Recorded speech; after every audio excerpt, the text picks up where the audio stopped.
Malam ini, tanggal 27 Rajab, malam di mana dulu Nabi Isra dan Mi'raj. Saat Isra Mi'raj, Nabi Muhammad mendapat perintah sholat 50 waktu. Yang ketika kembali dan sampai di langit ke-6, Nabi diberi saran oleh Nabi Musa untuk minta rukhsah atau keringanan. Karena 50 waktu itu terlalu berat. Maka Nabi kembali lagi kepada Allah dan mendapat keringanan menjadi 45 waktu. Nabi Musa menyarankan untuk minta keringanan lagi. Dan Nabi terus bolak-balik antara Allah dan Nabi Musa sebanyak 10 kali.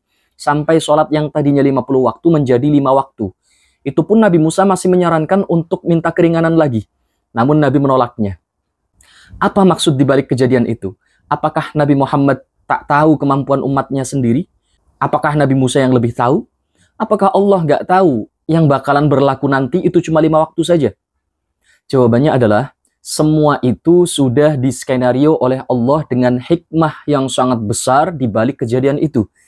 Hikmah yang pertama, bahwa sholat 5 waktu yang kita lakukan berpahala sama seperti sholat 50 waktu. Karena perintah awalnya 50 waktu dan Allah telah menyiapkan pahala untuk 50 waktu, bukan 5 waktu.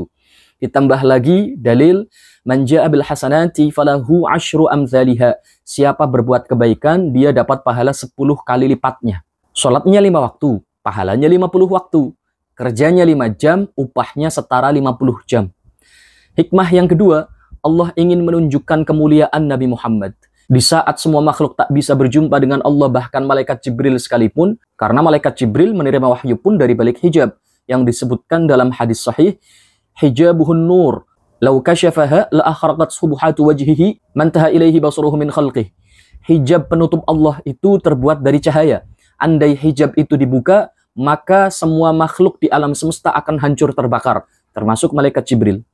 Juga ketika Nabi Musa berjumpa dan ngobrol dengan Allah di Bukit Tursina. Beliau meminta agar diizinkan melihat Allah. Rabbi arini anzur ilaik, Al-Baqarah 143.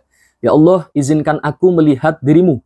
Allah pun menjawab, Qala lan tarani walakin anzur ilal jabali fa in istaqarra makanahu fasawfa tarani. Kau tak akan bisa melihatku, wahai Musa. Namun lihatlah gunung itu.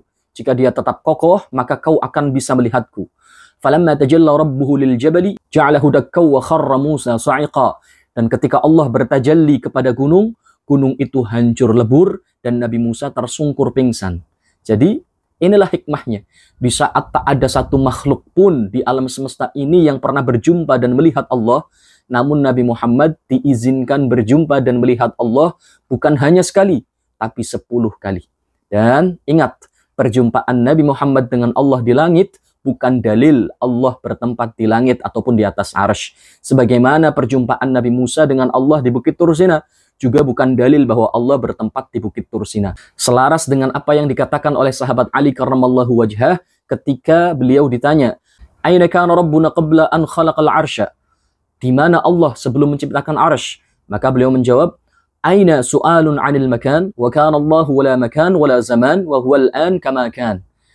Kata di mana adalah pertanyaan tentang tempat, sedangkan Allah sudah ada sebelum tempat dan waktu ada, dan akan terus ada tanpa tempat dan waktu. Terakhir, setelah Nabi pulang Isra Mi'raj yang ternyata sangat singkat waktunya, subhanalladzi bi'abdihi lailan, pakai nakirah yang menunjukkan liqisari muddatil Isra wal Mi'raj, saking singkatnya malam yang digunakan untuk Isra dan Mi'raj. Dan paling cuma 1 menit atau 2 menit. Karena tempat tidur Nabi sebelum beranjak untuk Isra Mi'raj pun masih hangat. Nabi pulang sebelum subuh. Namun ketika datang waktu subuh, Nabi belum menjalankan sholat subuh. Padahal sudah dapat perintah sholat 5 waktu. Udah wajib. Kenapa? Karena belum diajarkan tata caranya. Baru setelah malaikat Jibril selesai mengajarkan, Nabi pun melaksanakan sholat di waktu luhurnya. Dan itulah sholat wajib pertama yang dilakukan dalam Islam, yaitu sholat zuhur.